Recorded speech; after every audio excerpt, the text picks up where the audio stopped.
માટે સામસૂન નામના વ્યક્તિની પસંદગી કરી.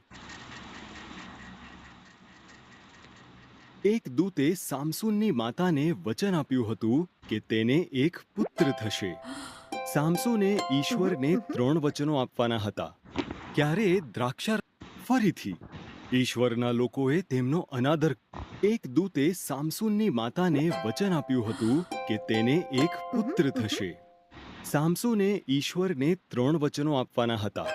ક્યારે દ્રાક્ષારસ ન પીવો, ક્યારે મરેલી ચીજોને સ્પર્શવું નહીં, તેના વાળ ક્યારેય કાપવા નહીં.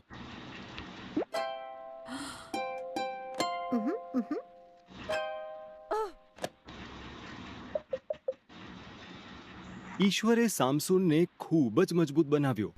તેણે સિંહને માર્યો અને મધમાખીઓએ સિંહના શરીરમાં મધ બનાવ્યું. ઈશ્વરને આપેલા વચનોમાંથી એકનો ભંગ કરીને સામસૂને મૃત સિંહને સ્પર્શ કર્યો. તેણે મધ પણ ખાધું.